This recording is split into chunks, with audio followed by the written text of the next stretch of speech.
tentang maksud dan tujuan kedatangan tim Forsabda dari Belitung ke UPT Perpustakaan Proklamator Bung Karno di Kota Blitar ini. Baik, selanjutnya saya persilahkan kepada Pak Purwo untuk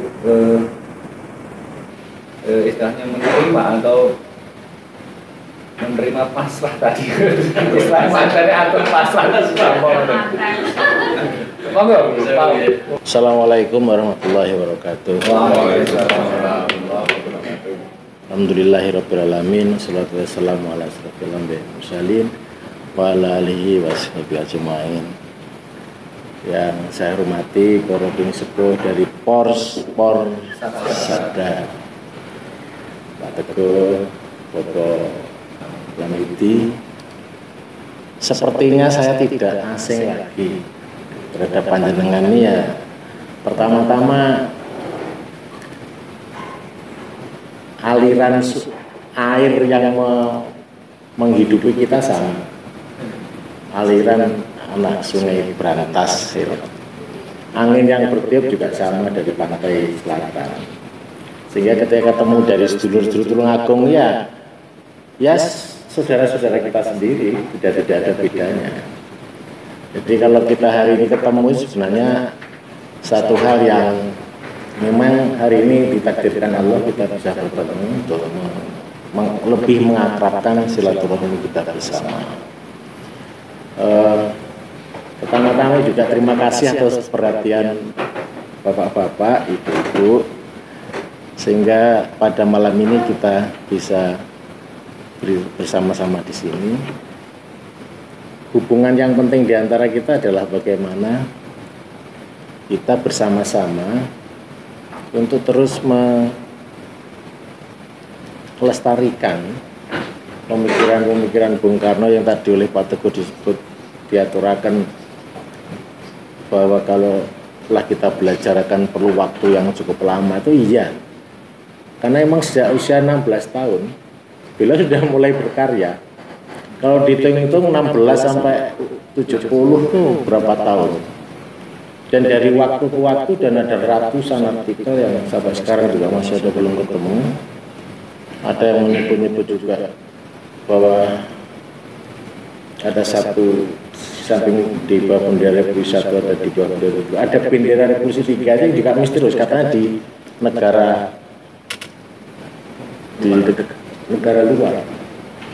Iya Pak, memang naskah Jawa konon puluhan ribu yang ada di Leiden University. Gitu, jadi dan sebagian sudah juga masuk ke Perpusnas, juga dialihjikakan dan di sana dimuliakan sebenarnya kalau secara perlakuan. Tetapi mudah-mudahan juga tidak hanya sekedar secara preservasi, secara perawatan, tapi setidaknya di situ ada ilmu-ilmu yang luar biasa. Ada kandungan-kandungan ilmu luar biasa yang juga itu sebenarnya warisan kita bersama yang harus kita lestarikan. Nah, malam ini kami dengan Mas Budi nanti juga akan sedikit cerita dari sebagian koleksi yang kami miliki. Ada sekitar tentang Bung Karno di sini lebih judul tentang Pancasila aja sekitar hampir 500-an. Dan masih banyak lagi yang perlu kita pelajari bersama Pak. Kalau Pak Budi ini cepat baca, cepat ingat. Kalau saya tuh ya ikut-ikut baca tapi gampang lupa. Gampang lupa. Sehingga kalau kita mencoba dari sisi tertentu, betapa kompleks sekali pemikiran Bung Karno. Religius iya. Dalam pengakuannya di dalam buku Sarinah, saya adalah seorang yang teis, saya bukan ateis. Saya juga seorang yang sosial.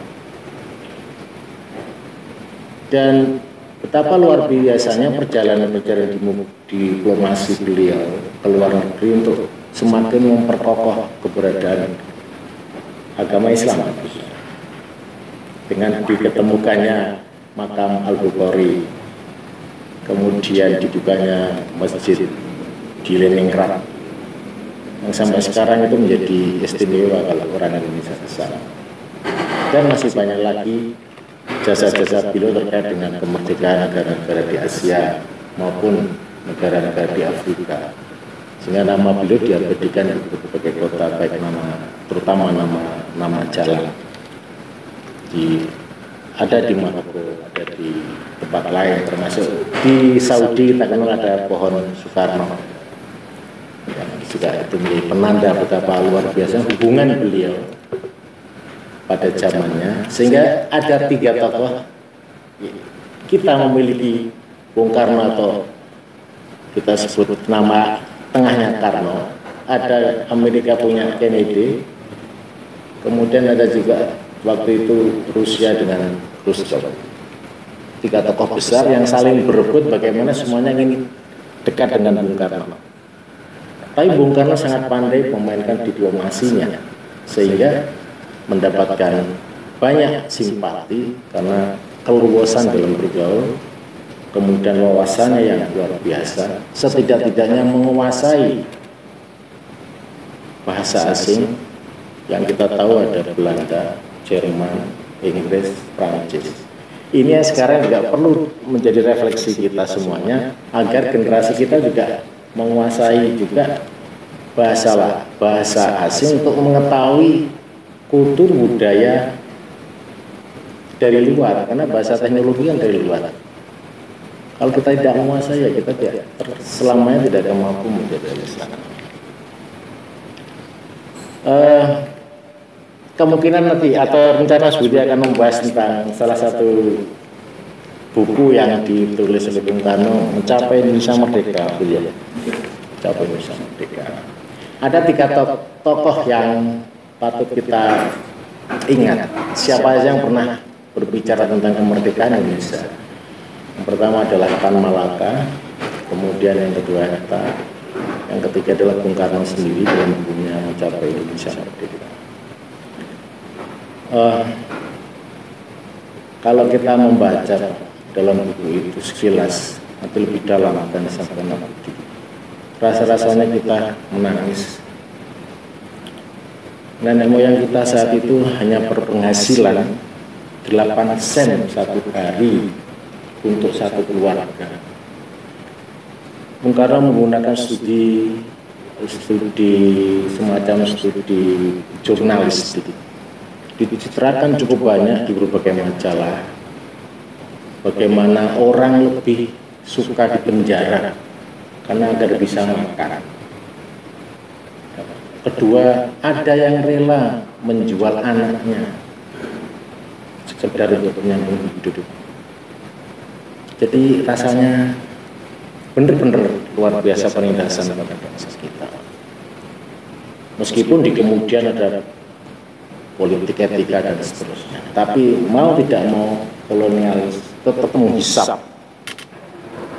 menindas, membodohkan, dan tidak ingin negara kita itu merdeka. Jelas itu. Karena kemerdekaan ini kalau merdeka maka sudah barang tentu akan terlepas semuanya, terlepas dari konstitusi yang membelenggu dan tidak akan mampu lagi melakukan penghisapan atau melakukan tindakan-tindakan yang semaunya atau tidak terkontrol oleh pemerintah itu sendiri. Nah, inilah Bung Karno tergerak hatinya bahwa sejak kecil melihat diskriminasi ketika di Surabaya dan seterusnya, sampai semangatnya yang luar biasa itu, perjuangannya luar biasa itu. Bahkan ada satu peristiwa ketika beliau ditahan di penjara di Sukamiskin, apa yang terjadi? Seorang pemimpin diharapkan setelah itu Bung Karno akan takluk gitu ya. Jadi dia apa dikatakan intinya seorang pemimpin di penjara maka dia kembali akan jadi pemimpin memperjuangkan nasib rakyatnya. Jadi urut-urutan perjuangan beliau sejak dari kecil, dari remaja sampai beliau wafat memiliki satu runutan konsistensi perjuangan yang luar biasa. Untuk pertama-tama yang kita lihat adalah bagaimana terwujudnya negara kesatuan Indonesia yang berdaulat dan merdeka dari Sabang sampai Merauke. Berhasil tahun 63 dengan masuknya Irian Barat ke pangkuan Ibu Pertiwi. Yang kedua adalah mewujudkan masyarakat adil dan makmur. Ini adalah kewajiban kita sebenarnya, mewujudkan masyarakat adil makmur.